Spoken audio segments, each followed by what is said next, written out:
Melissa and I are sailing on the Carnival Pride. This morning, we ported in the town of La Coruña.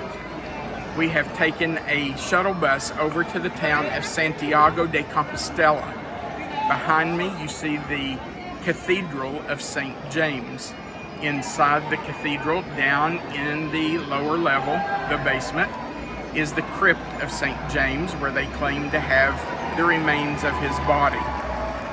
This square has 4 buildings in it. Directly behind me is the cathedral. Over to your left is what is called the hospital, but it's actually not a hospital. It is what we call a hotel. And in previous times, it was a place where pilgrims who traveled here could come to stay for free after they did their pilgrimage. They still today walk up 127 miles from the town of Porto to get here to ask St. James for a miracle. The hotel, however, is now a 5-star hotel and is no longer free for pilgrims to stay in. Over to your right is one of the buildings that was originally part of the University of Santiago de Compostela. It still is used for classes there, but it is no longer the only building used for that university. And again to your right, which would be directly across from the cathedral, is a beautiful old building that was originally a monastery that went with the cathedral. It is no longer a monastery. It is now used as a government building. It houses government offices. This is a really neat town. We have enjoyed our day here. We have shopped. We have eaten pastries in a beautiful little pastry shop, and the pastries were delicious. There are tapas bars all over the place where you can eat tapas. It's a really neat little town. And we've enjoyed the pilgrims coming in. Oh, yes. There has been a constant stream of pilgrims coming into this square. As they walk from Porto, they come from the shortest distance, which actually is from this direction over here. And they come into this square after walking 127 miles. We have been amazed at the pilgrims and the groups of pilgrims that have come, because they are almost exclusively teenagers and young adults.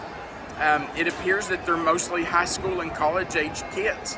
They are almost all led by a nun. There's almost every group has a nun at the front of the group leading them, who has walked with them the entire way from Porto.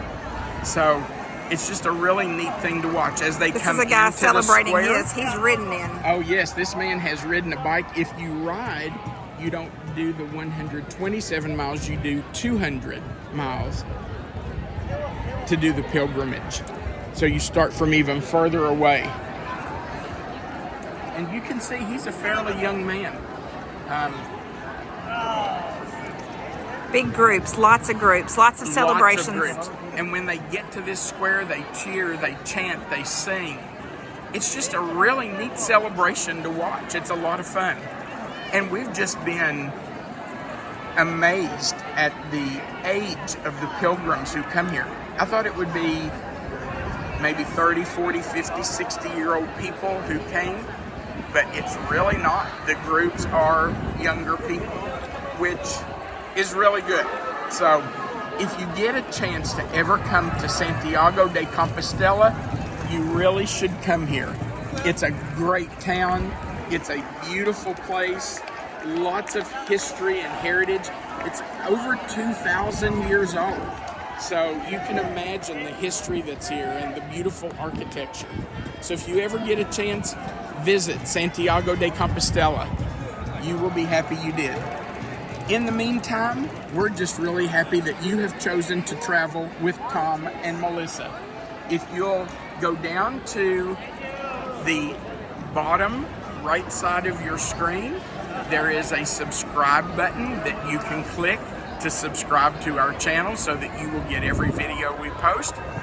Right there beside of that subscribe button, there's a little bell that you can click that tells you that you'll get our notifications.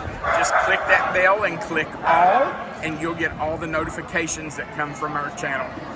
All right, guys, we hope you've enjoyed the tour of the square around St. James's Cathedral. Have a great day.